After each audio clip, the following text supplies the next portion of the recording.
புருஷன் என் தம்பியை அடிச்சே கொண்டு இருக்கிறான். அதுக்கு உன் குடும்பத்தை அடியோடு அழிக்க போறேன்.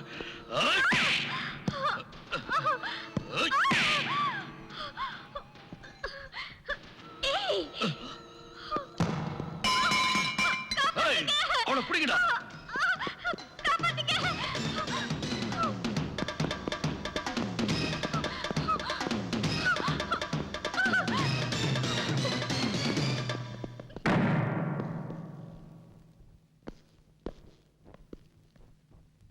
உள்ளதான் இருக்கா. அவ நம்மள மீறி தப்பிக்க முடியாது.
என் வீட்டுக்குள்ளேயே வர அளவுக்கு தைரியம் வந்துடுச்சா உனக்கு? எங்களை பகைச்சுக்கிட்டு நீ இந்த ஊர்ல வாழ முடியாது எஸ்பி. உன் குடும்பத்தையே அடியோடு அழிச்சிடுவேன். நான் டைகர். என்ன உன்னால கூண்டில் அடைக்க முடியாது. நான் எப்ப நினைக்கிறேன் அப்ப இங்க இருந்து வெளியில போயிடுவேன். அந்த ஆண்டவனை நினைச்சா கூட இனிமே உன்னை காப்பாத்த முடியாதுடா. சார், கமிஷனர் சார்கிட்ட இருந்து போன். இப்ப தெரிஞ்சிருக்குமே என்ன பத்தி. சீக்கிரம் போய் பேசிட்டு வா எஸ்பி. ஹலோ, எஸ்பி அருண், நான் கமிஷனர் அஜித் குமார் பேசுறேன். சொல்லுங்க சார். டைகர்ன்ற ஒருத்தரை நீ காரணமே இல்லாம லாக்அப்ல வச்சிருக்கேன்னு எனக்கு தெரிய வந்தது. அவரை உடனே ரிலீஸ் பண்ணிடு.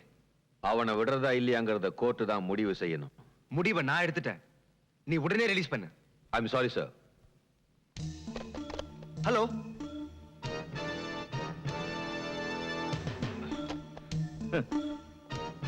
நீ எல்லாம் ஒரு கமிஷனர், ஒரு எஸ்பி உத்தரவுக்கு பணிய மாட்டேங்கிறான். நீ கவலைப்படாத, நான் பாத்துக்கிறேன். நீ தான் கவலைப்பட வேண்டியது வரும். என் தம்பிக்கு ஏதாவது ஒண்ணு ஆச்சுன்னா. ஏற்கனவே ஒரு தம்பிய பறி கொடுத்துட்டு நிக்கிறேன். இந்த தடவை டைகருக்கு ஏதாவது ஒண்ணு ஆச்சு, இந்த ஊரையே ரணகலப்படுத்திடுவேன். நீ கொஞ்சம் பேசாம இரு, நான் பாத்துக்கிறேன்.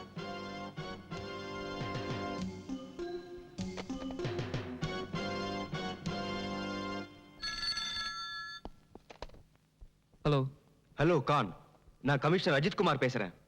சொல்லுங்க சார். இத பார், எஸ்பி அருண் டைகர்ங்கிற ஒரு பெரிய மனுஷனை உன்னோட லாக்அப்ல அவருடைய சொந்த விரோதத்துக்காக வேண்டி அடைச்சு வச்சிருக்காரு. நீ உடனே அவரை ரிலீஸ் பண்ணு.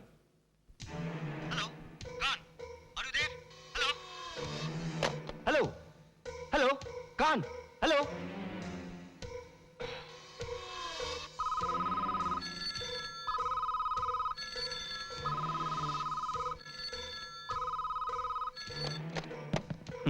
நான் ஒரு முட்டாள். போயும் உங்ககிட்ட வந்த பாரு. தம்பியோட பாசம் என்ன பைத்தியமாக்கிடுச்சு. நில்ல சிக்கந்தர், உன்னோட தம்பி என்னோட தம்பி மாதிரி. நானே போய் அவனை கூட்டிட்டு வரேன்.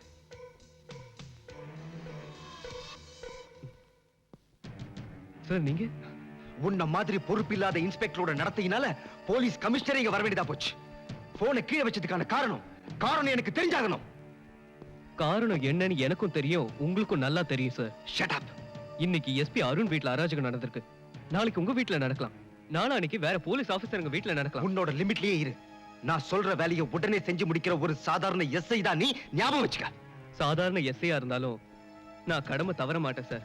வாய மூடு. நான் வாயை மூடுறது இருக்கட்டும் சார். இந்த நாட்டுல அராஜகம் பண்ணிட்டு இருக்கவங்க வாயை நிரந்தரமா மூடணும். அது உங்களால முடியுமா சார்? உன்னோட இந்த பிரசங்கத்தை நிறுத்திக்கிட்டு டைகரை லாக்அப்ல இருந்து வெளியில விடு. நான் எஸ்பி அருண் சார் உத்தரவு இல்லாம எதுவும் செய்ய மாட்டேன். எஸ்பி அருண் பெரியவனா இல்ல நானா? இவரை எப்படி ரிலீஸ் பண்ணனும் எனக்கு தெரியும். Now you go to my office and wait for my instructions. This is an order.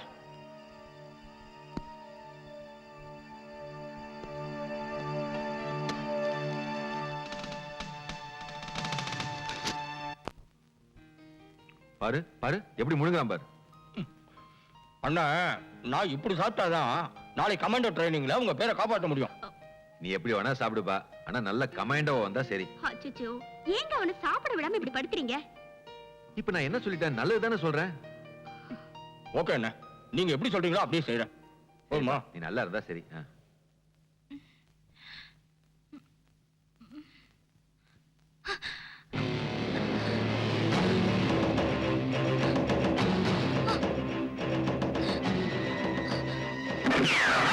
நான் உன்னை உயிரோட விட மாட்டேன்.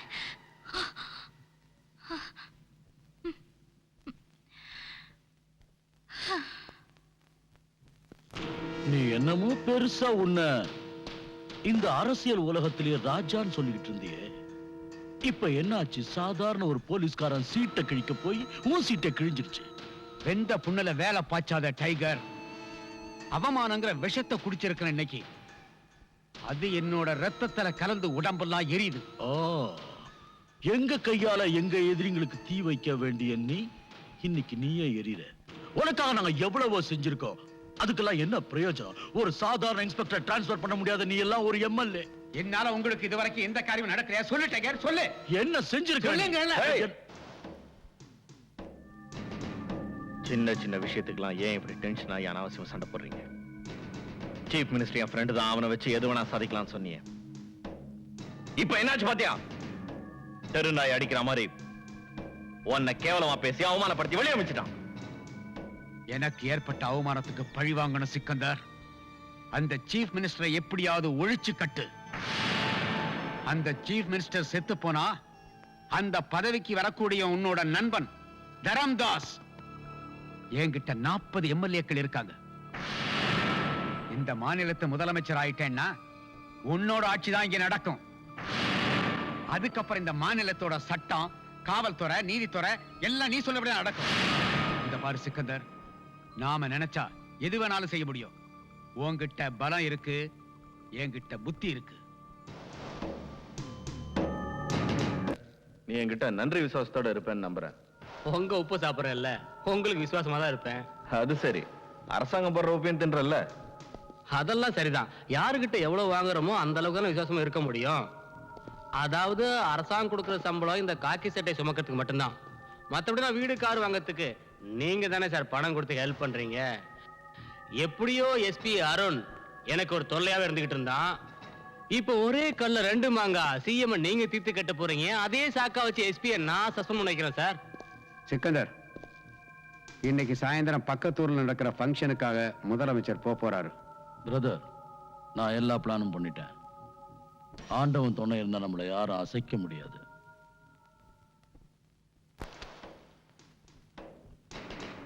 வீட்டுல வயசுக்கு வந்த பொண்ணுங்க இருக்குல்ல, எடுத்துக்க. அவங்க கல்யாணத்துக்கு உதவும்.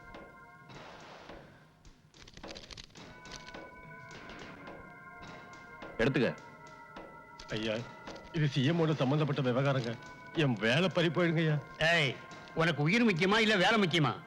நாங்க என்ன சொல்றோமோ அதை மட்டும் நீ செஞ்சுக்கிட்டே இரு. அதுதான் உனக்கு நல்லது.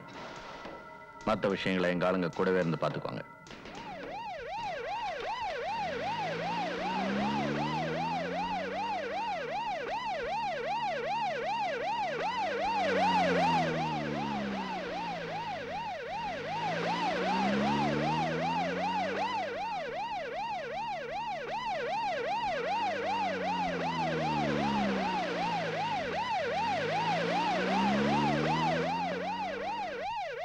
சார் சிஎம் பண்ணி கேட்டுக்கிட்ட வந்துருச்சு சார்.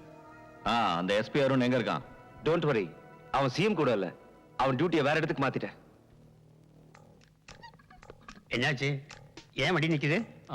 ரயில்வே கிராசிங் நினைக்கிறேன் சார். ஓஹோ.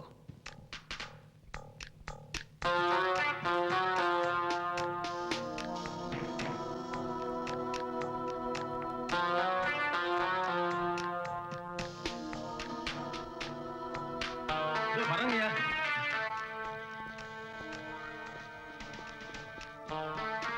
என்ன விஷயங்கய்யா? கேட் எதுக்கே மூணு?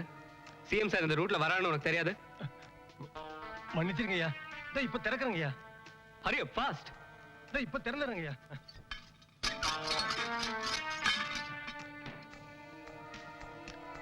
வண்டி எடு.